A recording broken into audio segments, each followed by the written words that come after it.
Gentleman is recognized. And I appreciate that. And thank you, Mr. Speaker.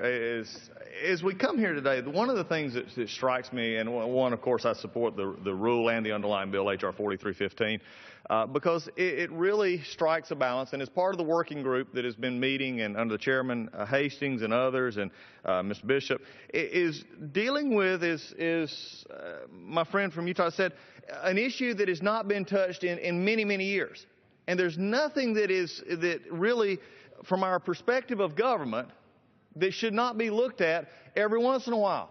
And especially when you get things such as the Endangered Species Act, which has grown and multiplied and just really expanded to where not only does it affect western states, but it affects states like Georgia.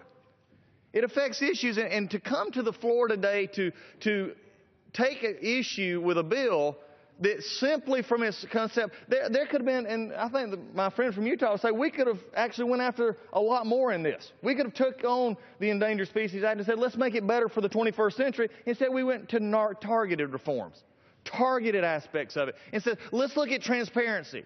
Let's look at capping attorney's fees. Instead of paying pockets of attorneys, it's okay to still sue. We're saying it's okay if you want to sue, but we're not going to pay unlimited amounts just so you can sue for maybe dubious data or dubious wins.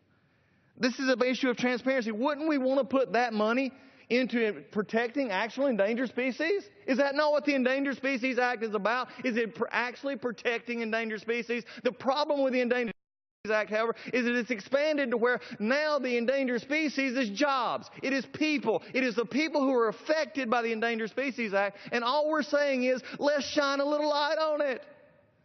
I think there's some songs back from when the ASA was first developed. Let's shine light. This little light of mine, I'm going to let it shine. Well, let's shine a little bit of light on this as we go forward. One of the things that a no vote on this legislation to me is simply a no vote, whether it's the rule or the bill. It's just a no vote for the status quo. And if there's anything that this country is screaming, whether it's Republican or Democrat, they're tired of the status quo, and especially in something like this, because when they hear about it, they don't understand it. And I'm going to tell a little story. And the little story comes from Georgia. And it involves, though, a friend from Indiana called the Indiana bat. The Indiana bat, on the endangered species list, a few years ago, be quiet. A few years ago, a transmitter went off. It was a little beep. You might hear it on your phone. It was a beep in southern Tennessee. It only went off one time from everything that we can gather. But that transponder hit said the Indiana bat is moving south. Well, we expanded the net and saying nothing north of Atlanta. We've got it all of a sudden. We've got to start checking for the Indiana bat. We've checked. We've looked. I have it on my phone here. I brought one to the floor today. I have a compass. I have a map. I asked this before and nobody stepped forward, but I'll take my compass, I'll take my map. And if you help me come to Northeast Georgia and find the Indiana bat, there's probably a prize. I'll take you to the Waffle House and buy you whatever you want. Because so far it hasn't been found.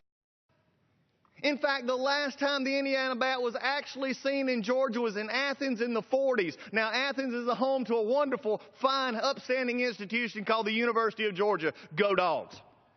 But it was probably found or seen maybe after one of the celebrations of our great victories on Saturday on the gridiron when everyone is partying, and they may have saw the Indiana bat and say, there's the bat, but we haven't seen it since. So I'm not sure what we're looking for. But I tell you what we are doing.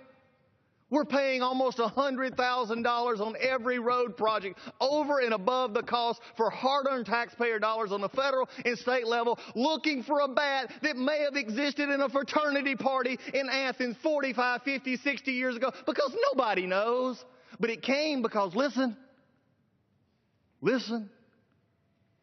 those in the gallery, those watching on TV, listen. The transponder may go off.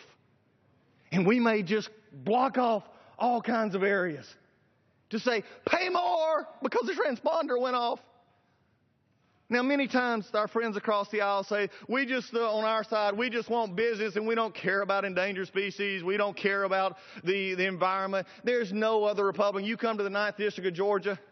I know my friend from Colorado feels that his state is beautiful, and it is. It's great. But the 9th District of Georgia is pretty nice, too. And I want clean water. I want good roads. I want the things that all matter because the environment in North Georgia is great. But what I do not want is an overreaching regulation that's not addressed when we're simply asking for transparency. Gentleman's time expired. We're simply asking for transparency. Another minute. Gentleman's granted additional 1 minute. When you're asking for transparency, my question not only is where's the bat, but where's the problem? Where's the bat? Where's the problem? The problem with this bill is nothing. The problem with this bill is it begins to shine on the things that need shining light on. Disinfectant, I'm not sure what we're doing here because right now there's no disinfectant. We need transparency to shine a light. This little light of mine, I'm going to let it shine. I'm going to let it shine on something that protects taxpayer dollars, that protects transparency, and does the things it's supposed to do. And by the way, if you happen to be coming by, the problem with this, it just simply is transparency. It protects taxpayer dollars and protects endangered species by using the latest in science and being open to the public. But let me ask for all who are maybe watching, if you're driving through the great state of Georgia, if you're in North Georgia in the 9th District, I've got a lot of places for you to come. But when you get there, bring your binoculars. Bring your compass. Bring a map. And if you find the bat, I'll see you at Waffle House. With that, Mr. Chairman, I yield back. Gentleman.